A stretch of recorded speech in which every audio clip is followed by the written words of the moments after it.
Hai guys, hai hampa, hai semua. Assalamualaikum, selamat pagi. Berjumpa lagi kita di video sederhana saya. Hai semua. Saya doakan hampa semua yang video saya ni lalu di wall hampa. Saya doakan hampa semua dipermudahkan segala urusan, dilimpahkan rezeki yang melimpah ruah dan diberikan kesihatan yang baik. Amin. Okey. So ni video saya terjumpa hampa. Video ni dah lama. Saya ambil masa hari raya first lagi.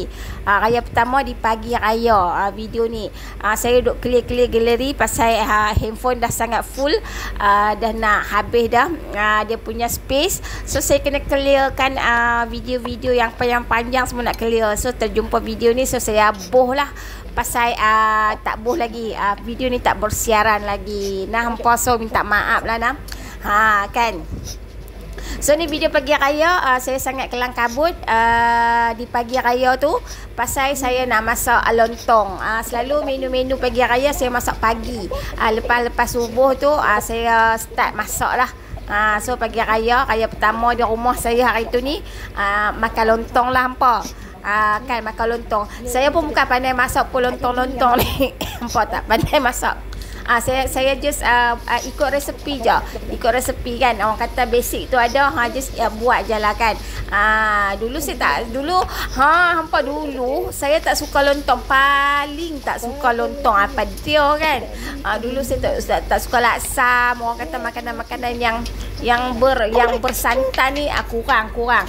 Mi kari ke, lontong ke, laksam ke kan. Saya tak suka sangat hampa. Tapi bila dah rasa sekali, oh sedap, boleh diterima hampa.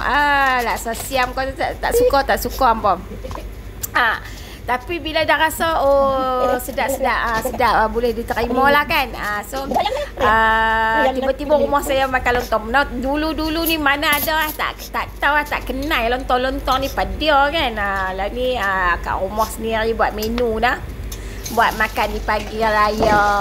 Macam ni lah saya di pagi raya kan. Cepat-cepat, semua nak cepat pasal tak lagi nak pergi sembahyang raya lagi.